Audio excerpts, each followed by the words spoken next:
When I told you to think about edible animals, most of you would probably think of cows, chickens, or pigs. Those three are the most eaten animals after all, or at least I think so. Still, some would answer things like goats, maybe sheep, turkeys, ducks, those are still common. Or perhaps some of you enjoy rabbit, deer, horse, etc. But still, we're talking about edible here, not palatable. So when you think about it, animals that are not poisonous are all technically edible, isn't it? But now, the question is, why is this animal specifically called edible dormouse?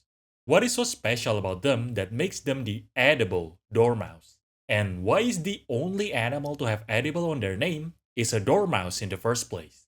Why not, edible chicken or whatever? So, let me bring up the question.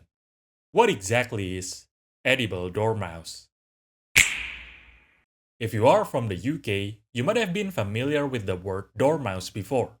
I mean, Dormouse is one of the iconic characters from Alice in Wonderland after all.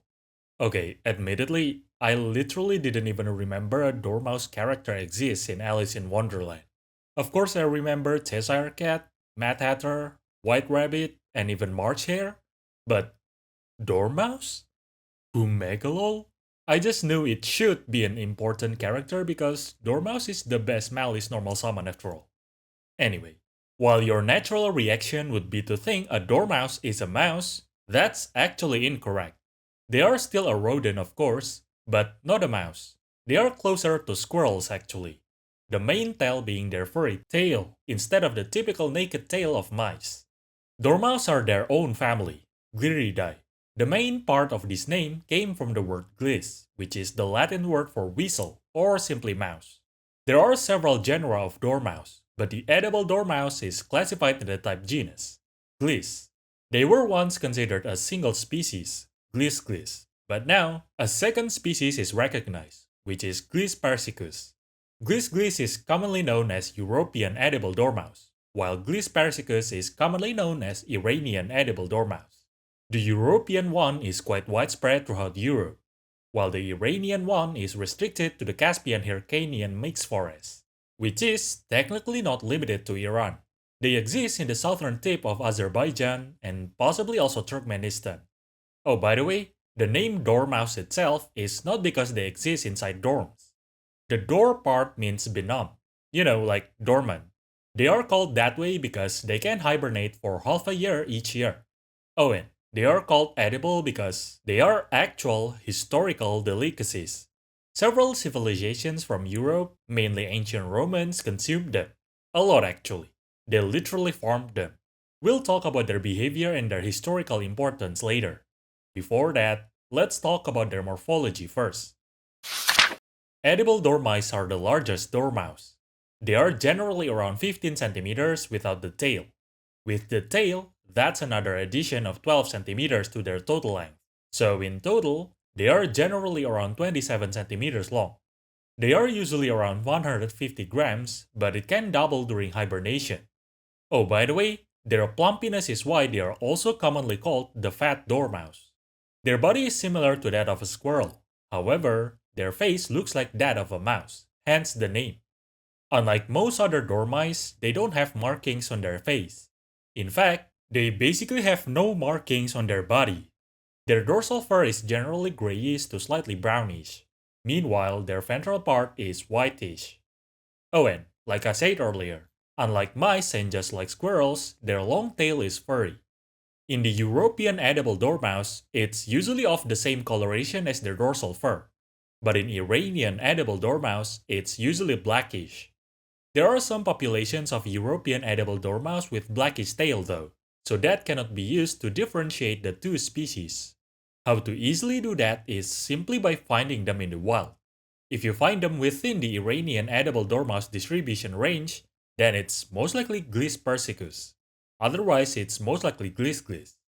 Of course, they do have molecular and anatomical differences, so you can indeed identify them correctly if you look deeper, quite literally. One of the most noticeable traits that you can look at is actually their penis and their baculum.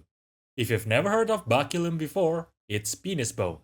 I've talked about that in its own video, so go check it out if you are interested.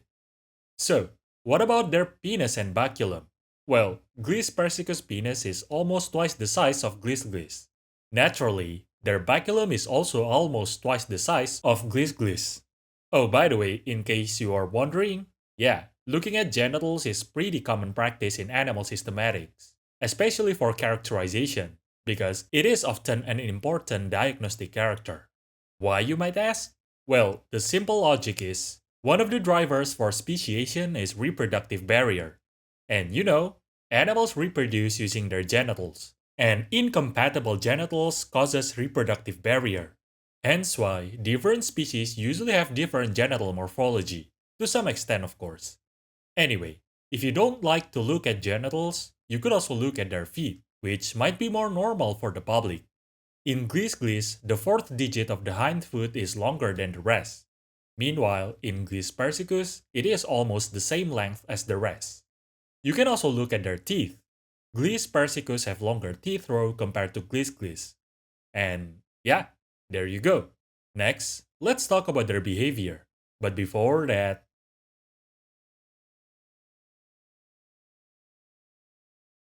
unlike most squirrels, dormice are nocturnal. During the day, they spend time on their nests, which can be built themselves like a squirrel nest, taken from birds, or they could simply use tree hollows and crevices. They are good climbers and typically stay on trees. They also have plantar glands that can secrete sticky substances to help them stick to smooth surfaces, to some extent of course. However, they are poor jumpers, so they don't exactly jump from trees to trees. Just like most squirrels, they mostly eat tree seeds and nuts such as acorns.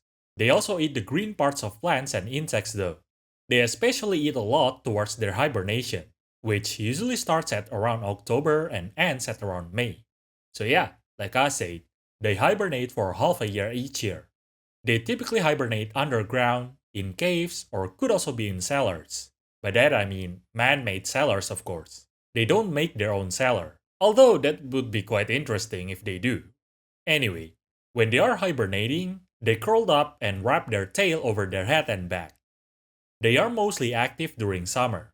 They can utilize their whiskers as tactile sensors, but for detection, they mostly use their eyes. Individuals tend to live alone, but they do socialize to some extent. They communicate by squeaking, and also by leaving scent trails with their scent gland on their feet and around the base of their tail. This is especially prevalent around their mating season. They usually mate during late June to mid-August. Females are territorial, while males are not. However, males could become aggressive to other males seeking the same female. Gestation lasts from 3 weeks to a month. Females typically give birth to 4 to 5 offsprings, but up to 11 have been recorded. Offsprings leave the nest after around a month, and they become sexually mature after around their second hibernation. In the wild, they can live for up to 12 years, which is very long for a mammal their size, so that's quite something. Next, let's talk about their cultural relevance. Like I said earlier, they are called edible dormouse because they are historical delicacies. The Etruscans and ancient Romans are known to eat them. They would catch edible dormice in autumn, where dormice already started bulking themselves for hibernation. They are kept in containers called glirarium, which is specifically designed to keep dormice.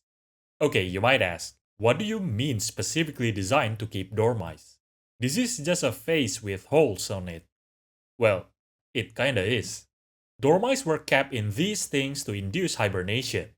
That way, the dormouse kept inside it will eat a lot and fatten up. They will be fed with walnuts, acorns, and chestnuts. They are then usually cooked by roasting them, then dipping them in honey, or what's commonly written in articles is they are stuffed with pork and spices. By the way, these are not poor man's meal or something like that. This was an actual delicacy, like I said. The upper classes are the one who ate these dishes. I don't think there is any authentic picture of this because, well, first of all, there is no camera during the ancient Roman era, of course, and I don't think there is any painting of this. I found several modern reconstructions, but those uses chicken instead of dormouse, so I thought, why would I even bother showing it? So yeah, just imagine it for now. Or, you can technically recreate it yourself if you want to. Edible dormice are considered least concerned after all, and as far as I know, they are not protected by any regulations. Would I suggest you to eat one though? Well, not really, honestly. It's still a bushmeat, and you could potentially catch some disease, so yeah. I don't think anyone would be interested enough to do it. But if you do, well, apparently, they are still consumed in Slovenia. So yeah, you could visit Slovenia to eat some dormice, I guess. Maybe Slovenians know what they are doing and it's safer to eat Slovenian dormouse dish instead of cooking it yourself. But yeah, that is edible dormouse. An interesting name with quite the interesting history if I do say so myself.